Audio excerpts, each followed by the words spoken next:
অনেকে আমরা বুঝি না। এ ভাই, একসাথে খাওয়া তো সুন্নাত। অনেক আল্লাহর বান্দা বুড়া হয়ে গেছে, জীবনে একদিনে এক প্লেট বিবির সাথে খায় নাই, কেমন আছে না? জানে অনেক সুন্নাত। এক প্লেটে খাইবেন, মাঝে মধ্যে সুযোগ পাইলে বিবির মুখের মধ্যে একটা লোকমা উঠাই দিবেন, বিবি স্বামীর মুখের মধ্যে একটা লোকমা উঠাই দিবেন। আল্লাহর নবীর সুন্নাত। এ ভাই বাবা, মজা করার জন্য বয়ান করি না, হাসি তামাশা করার জন্য বয়ান করি না।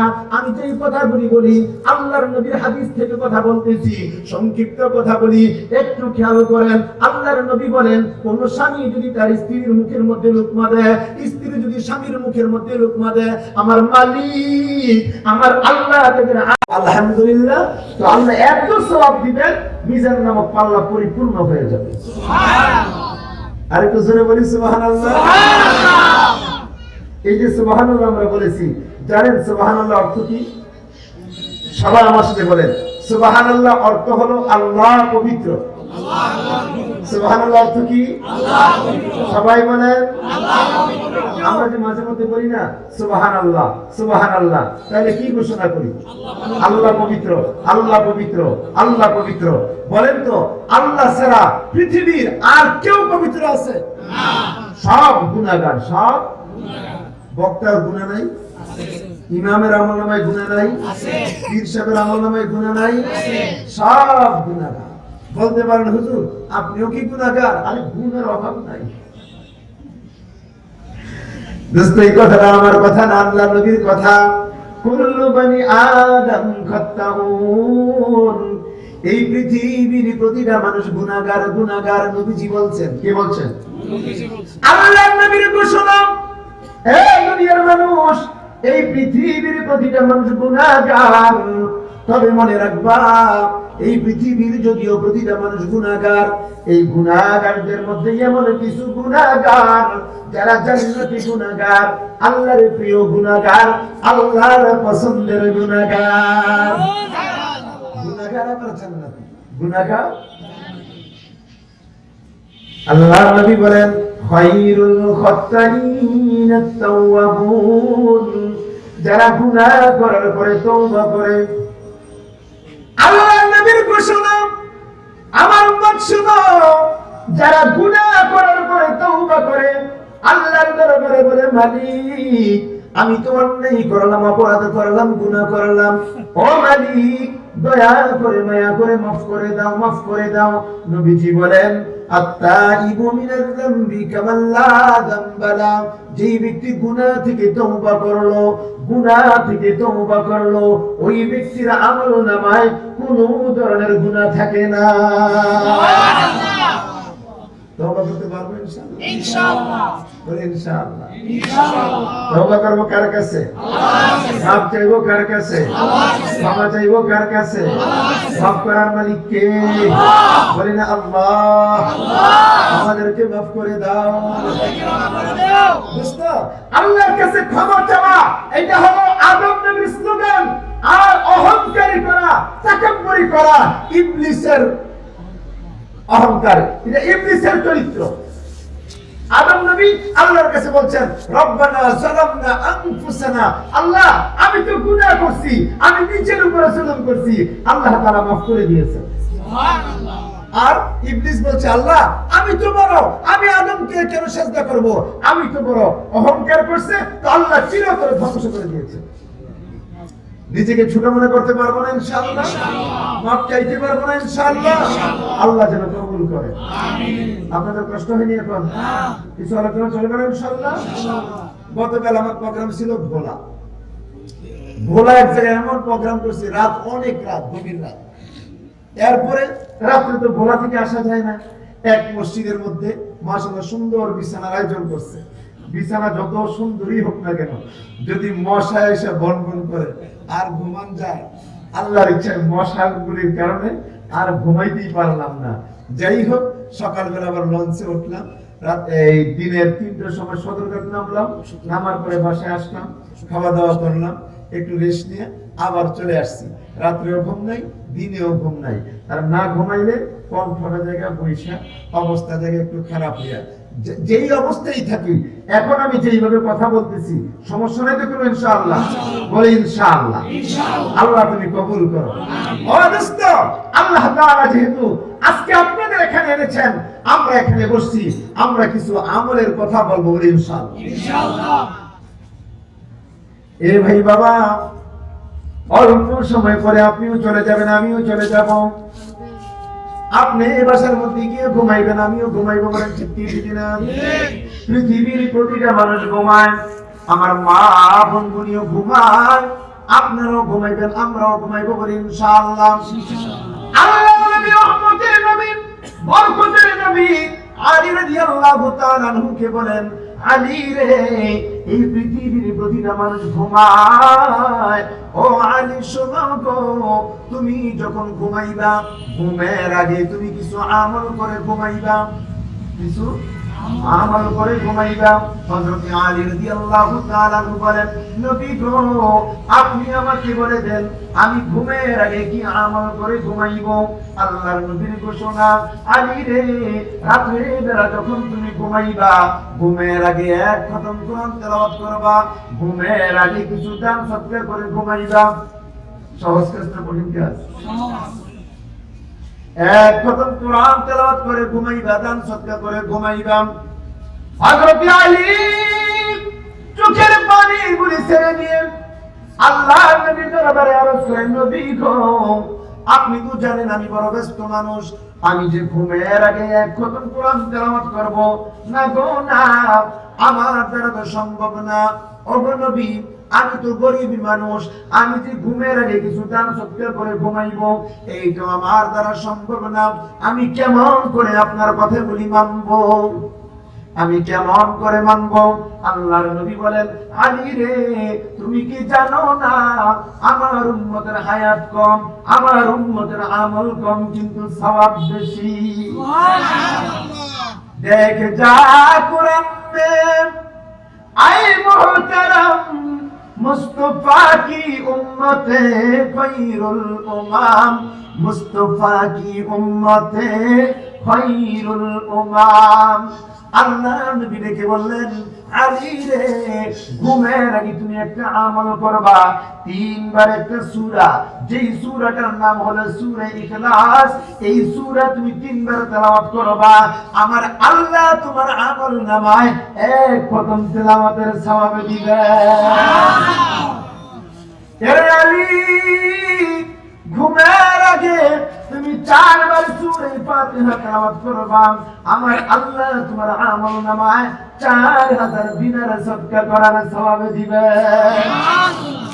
আমরা পারবো না আমল? ইনশাআল্লাহ। তিনবার সূরা ইখলাস তেলাওয়াত করব, আমার আল্লাহ আপনার আমার আমল নামায় এক খতম তেলাওয়াতের সওয়াব দিবেন।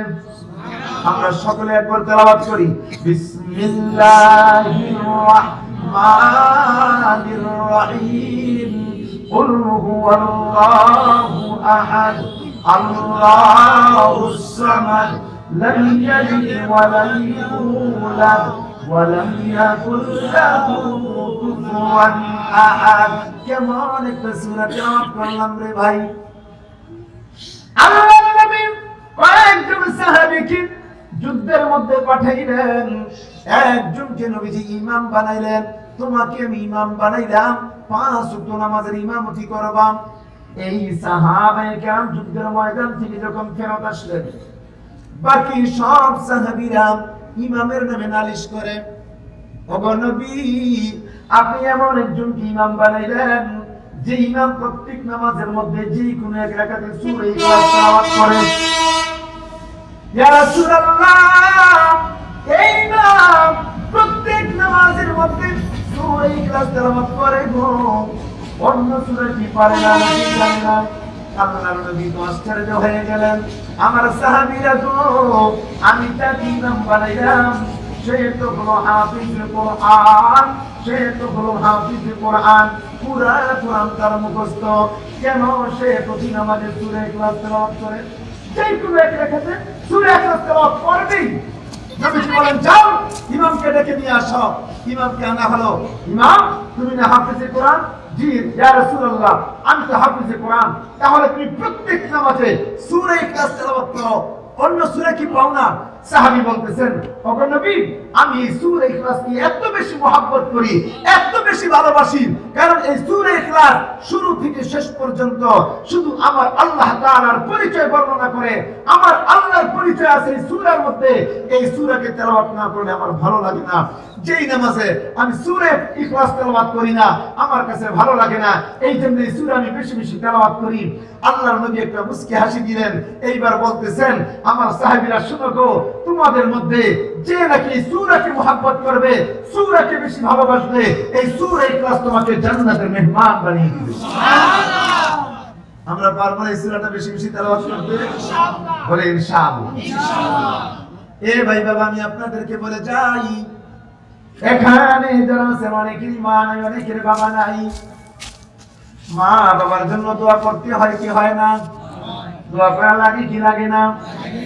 ভাই বাবা, অনেক আল্লাহর বান্দা নারী না বছরে একদিন মসজিদের ইমামকে ডেকে এনে দোয়া করায়, প্রতিদিন দোয়া করে না, সপ্তাহে একদিন দোয়া করে না, মাসেও দোয়া করে না। আমি যদি জিজ্ঞাসা করি, রে ভাই, আপনার মার জন্য কি আপনার মায়া লাগে না? আপনার বাবার জন্য আপনার মায়া লাগে না? দাদা দাদি নানা নানির জন্য কি মায়া লাগে না? তখন বলবেন, হুজুর মায়া তো লাগে, তাহলে দোয়া কেন করেন না? হুজুর গো, আমরা তো দোয়া পারি না, কিভাবে করব? দোয়া তো পারি না, এজন্য মাসে বছরে একবার ইমাম সাহেবকে ডেকে এনে দোয়া করে। আমি আপনাদেরকে বলে যাই, ও দোস্ত, কে বলেছে আপনি দোয়া পারেন না? আপনি দোয়া পারেন। আজ থেকে বলে রাখবেন, যখন আপনার বাবার কথা মনে হবে, মার কথা মনে হবে, সাথে সাথে আপনি 3 বার সূরা ইখলাস তেলাওয়াত করবেন। সূরা ইখলাস তেলাওয়াত করে আল্লাহর কাছে শুধু বলবেন, আল্লাহ, আমি আমার মার জন্য তেলাওয়াত করছি, মার কবরে পৌঁছে দাও। আল্লাহ, আমি আমার বাবার জন্য তেলাওয়াত করছি, আমার বাবার কবরে হাদিয়া পৌঁছে দাও। এই দোয়াটা করতে পারবো না ইনশাআল্লাহ? ইনশাআল্লাহ। বলে ইনশাআল্লাহ। ইনশাআল্লাহ। এই দোয়াটা হুজুর কখন করব? এই তেলাওয়াতগুলি কখন করব? নামাজের আগে না পরে? নামাজের আগেও করতে পারেন, পরেও করতে পারেন। আপনি একা একা হাঁটতেছেন, হাঁটা অবস্থায় আপনি তেলাওয়াত করতে পারবেন। আপনি দোকানে বসে বসে আপনি তেলাওয়াত করতে পারবেন। আপনি জমিনের মধ্যে কাজ করেন, আপনি কাজ অবস্থায় আপনি তেলাওয়াত করতে পারবেন। আপনি শুয়ে রইলেন, ঘুম আসতেছেন, আপনি কি করবেন? মার জন্য তেলাওয়াত করেন, বাবার জন্য তেলাওয়াত করেন। পারবেন ইনশাআল্লাহ? ইনশাআল্লাহ। সূরা ইখলাস বেশি বেশি তেলাওয়াত করবেন ইনশাআল্লাহ। ইনশাআল্লাহ। আল্লাহর নবী, রহমতের নবী, বরকতের নবী, একদিন মসজিদে নববীর মধ্যে বসা। আল্লাহ নবী মসজিদে নববীর মধ্যে বসা, জিবরাইল আমিন আল্লাহ নবীর দরবারে হাজির হয়ে গেলেন। নবী গো, ওই যে রাস্তা দিয়ে একজন সাহাবী হাঁটে, যেই সাহাবী চাদর গায়ে দিয়ে হাঁটতেছে, ওগো নবী, ওই সাহাবীর নাম হলো আবু যর গিফারি। নাম কি? আবু যর গিফারি। আল্লাহর নবী আশ্চর্য হয়ে গেলেন, জিবরাইল গো, আমার আবু যর গিফারিকে তুমি কেমন করে চিনো? আবু জিবরাইল, আমার আবু যর গিফারি রাস্তা দিয়ে হাঁটে, কেমন করে চিনো গো, কেমন করে চিনো? জিবরাইল আমিন বলেন, ওগো নবী, আপনার আবু যর গিফারিকে শুধু আমি চিনি এমনটা না, আপনার আবু যর গিফারিকে আমিও চিনি, আসমানের সব ফেরেশতারাও চিনে। সুবহানাল্লাহ। সব ফেরেশতারা চিনে। আল্লাহ নবী আশ্চর্য হয়ে গেলেন, আমার আবু যর গিফারি গরিব মানুষ, ঘর নাই, বাড়ি নাই, কিচ্ছু নাই। জিবরাইল চিনে, আসমানের সব ফেরেশতারা চিনে। কারণটা কি? আবু যর গিফারি খাদেমে খায়রুল বাশার, খিদমতোं में जिंदगी बार ना बनाया अपना घर। আবু যর গিফারি গরিব মানুষ, নিজের জন্য ঘর বানায় নাই, বাড়ি বানায় নাই, কিচ্ছু বানায় নাই। সারা জিন্দেগি আল্লাহর নবীর খিদমত করলেন। জিবরাইলও চিনে, ফেরেশতারাও চিনে। কারণটা কি?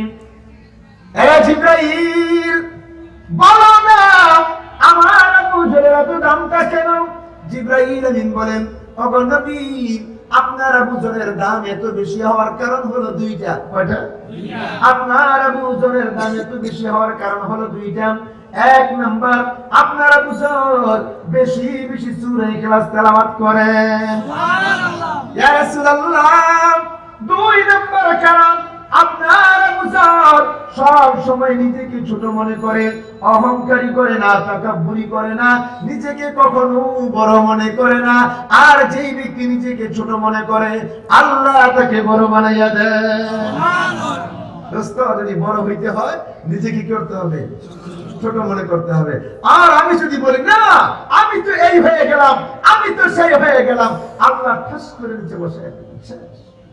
অহংকার কয়দিন, অহংকার কয়দিন করবা? আমার এই ক্ষমতা, আমার এই দাপট, আমি দেশের সব, আমার যা ইচ্ছা তাই করবো, প্রয়োজনে ওলামায়ে কেরামকে থানায় বন্দী করে রাখবো। আল্লাহ বলে এত ক্ষমতা দেখাইবি না। আমি আল্লাহ কিন্তু এত ক্ষমতা পছন্দ করি না, কারণ ক্ষমতার মালিক কি? আল্লাহ।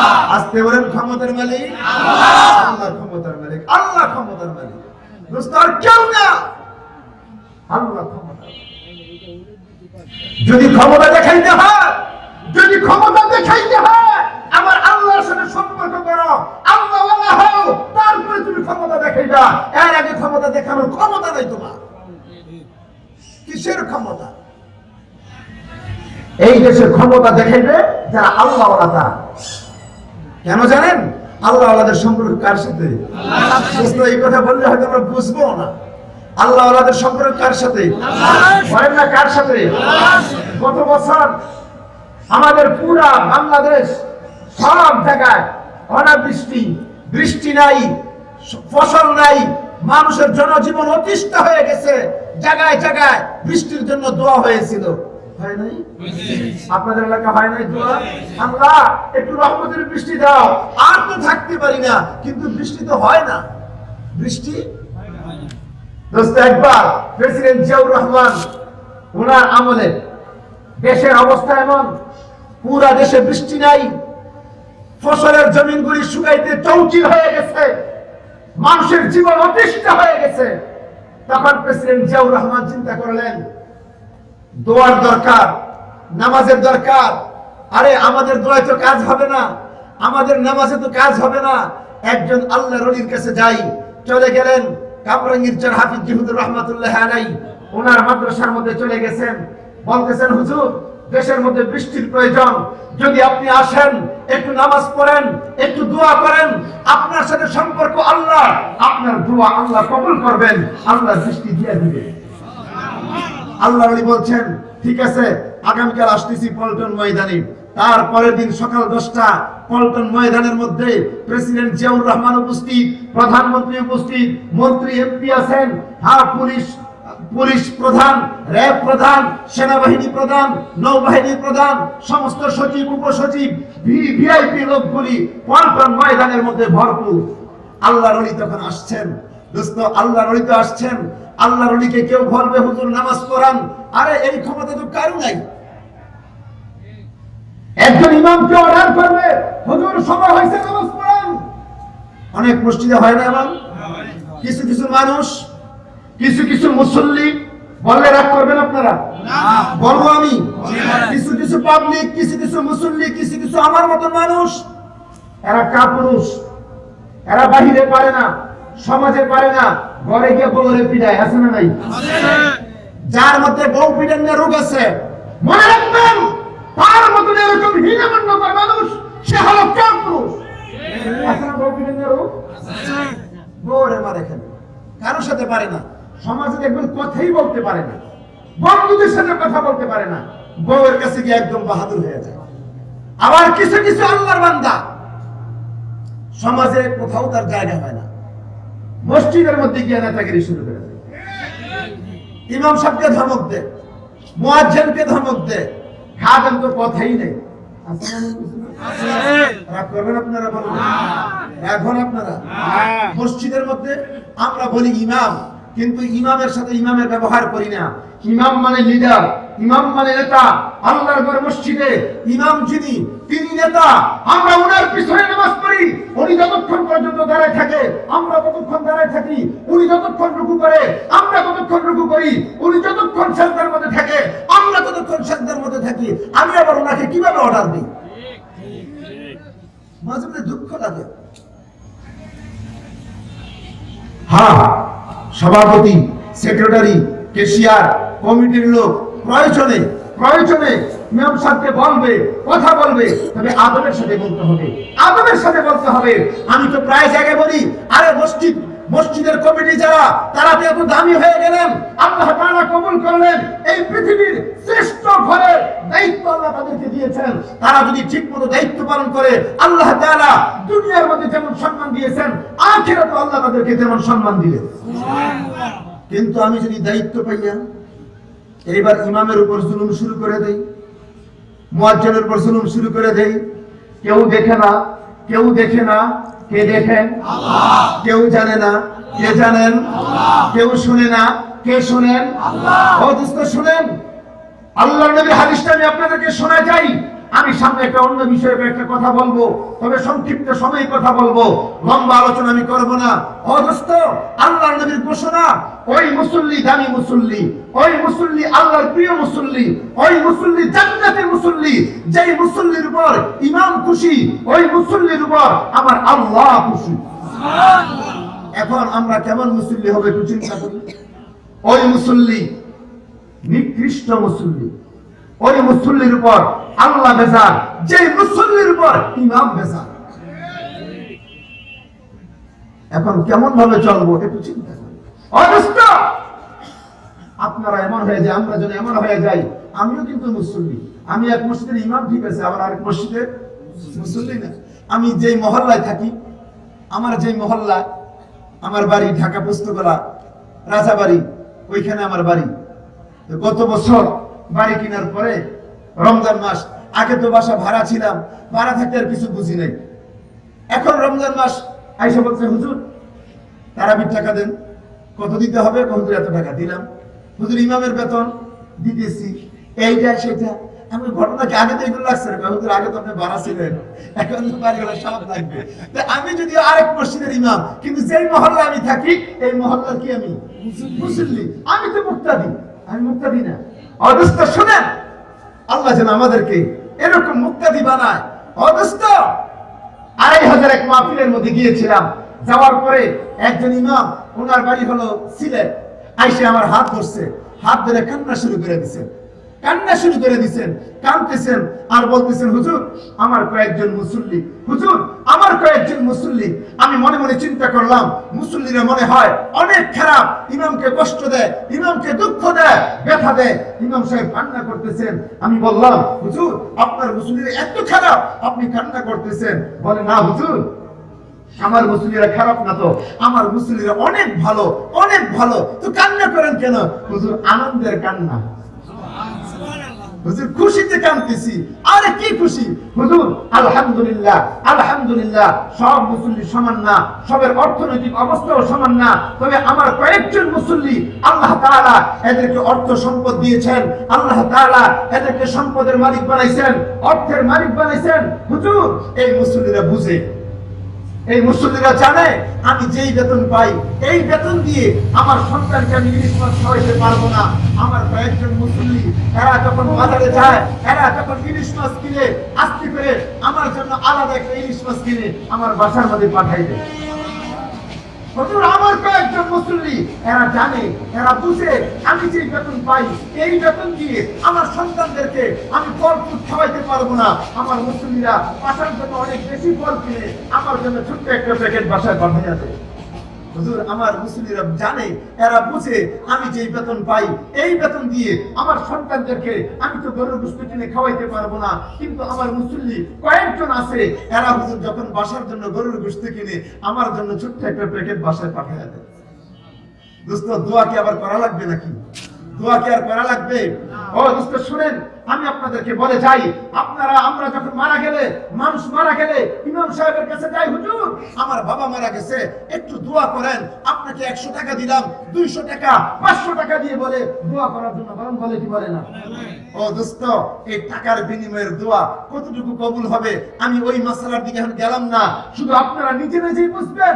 দোস্ত তবে শুনেন, অনেক ইমাম সাহেব, আমরা তো মসজিদের ইমাম, আমরা মসজিদের খতিব, আমরা কি করি জানেন?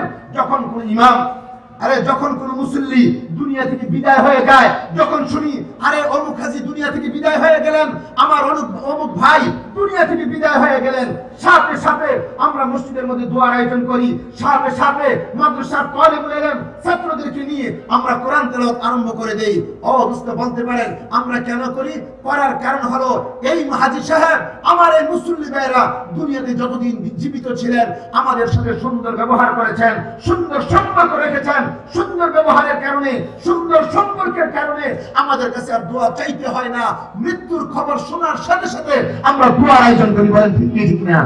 দোস্ত আমি আপনাদেরকে বলে যাই, আপনার মৃত্যুর পরে আপনার জন্য কে দোয়া চাইবে ওই অপেক্ষা করার দরকার নাই। আসুন আমরা এখনই আলেম ওলামা, মসজিদের ইমাম, মসজিদের মুয়াজ্জিন, মাদ্রাসার উস্তাদ, এদের সাথে আমরা সুন্দর সম্পর্ক করি।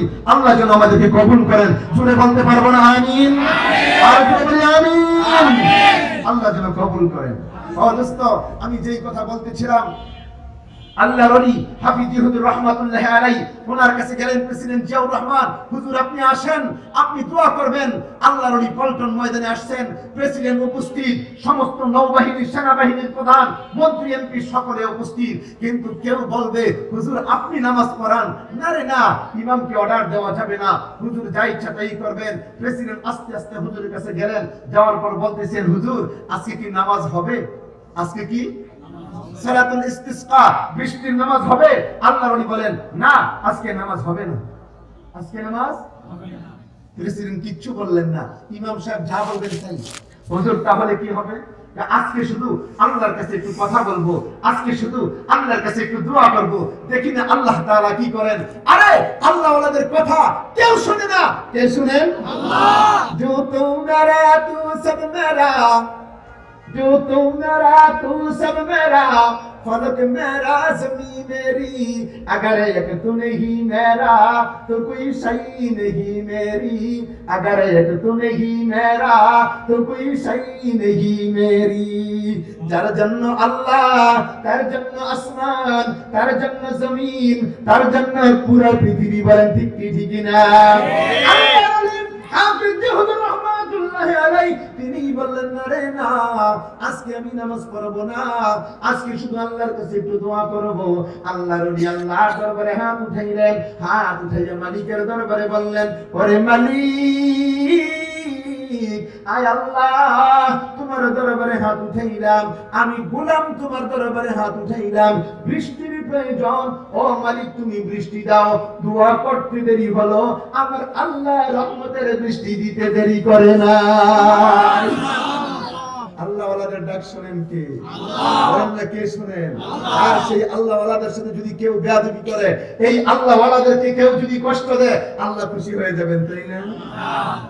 দোস্ত দেশের অবস্থা এমন কেন?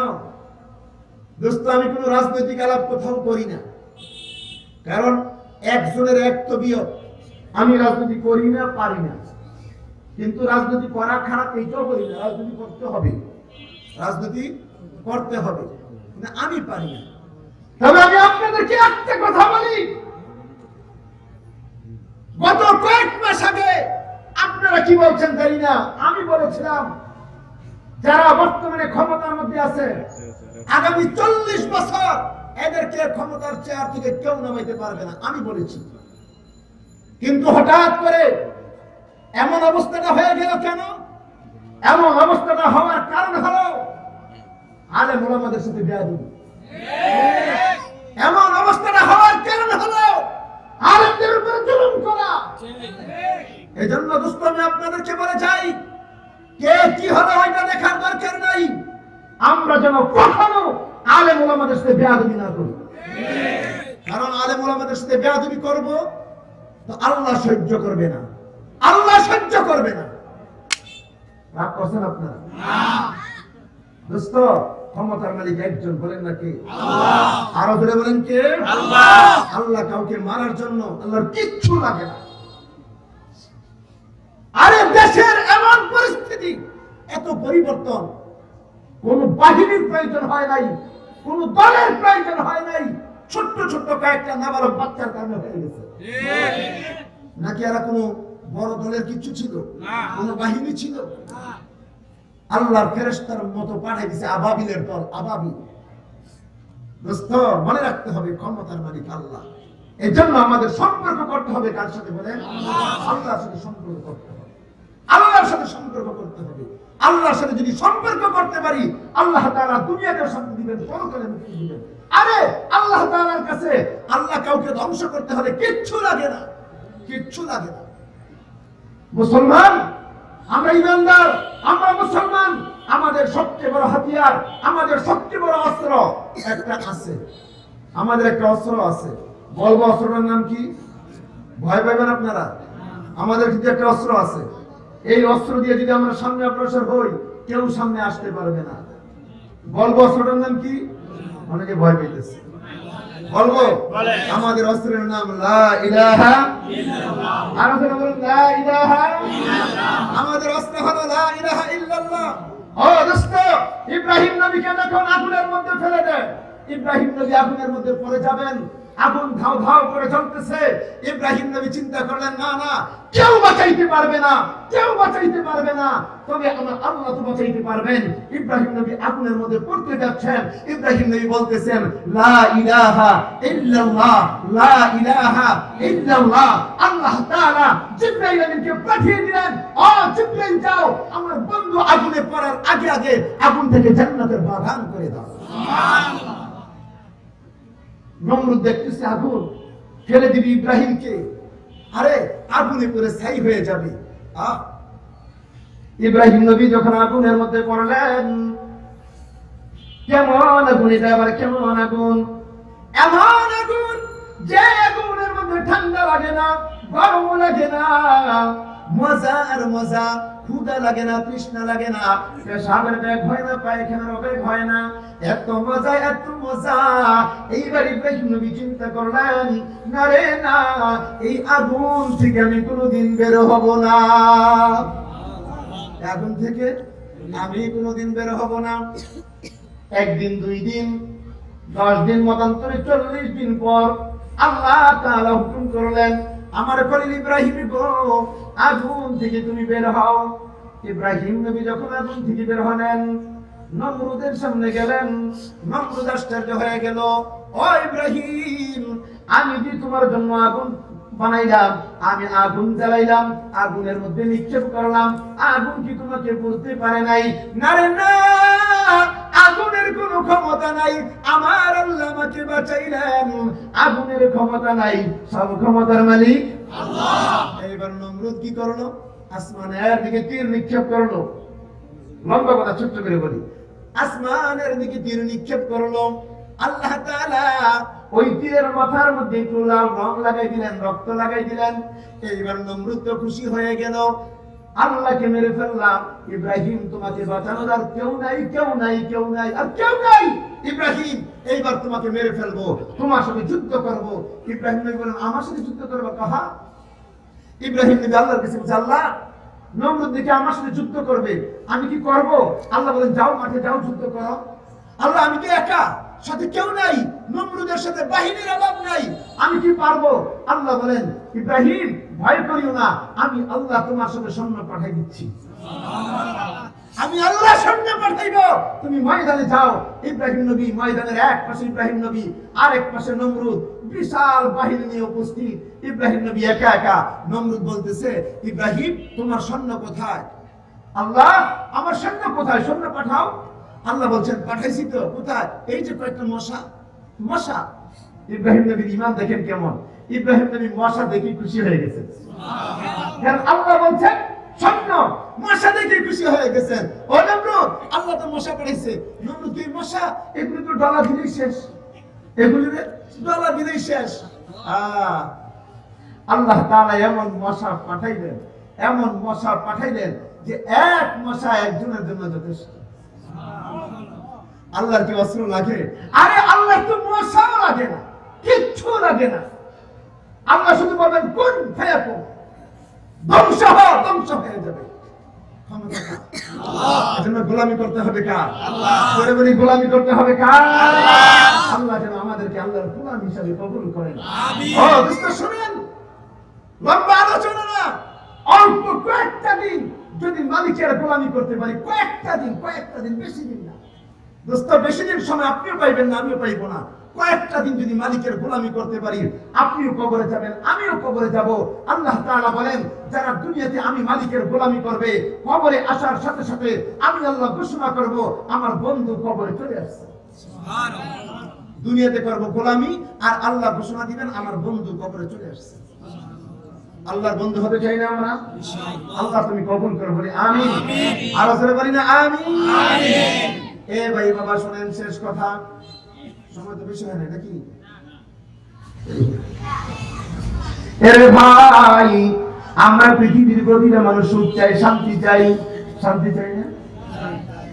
কিন্তু শান্তি পাই না। ঘরের মধ্যে শান্তি নাই, বাহিরেও নাই।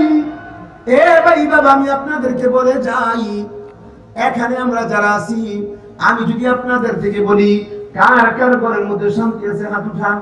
যদি বলি, বলবো না, একদম সত্য যে আমার ঘরে শান্তি আছে, এমন সত্য কথা বলে হাত উঠানোর লোক পাওয়াই যাবে মনে হয় নাকি? ঘরে শান্তি আছে পাওয়াই যাবে। এই শান্তি পাওয়ার জন্য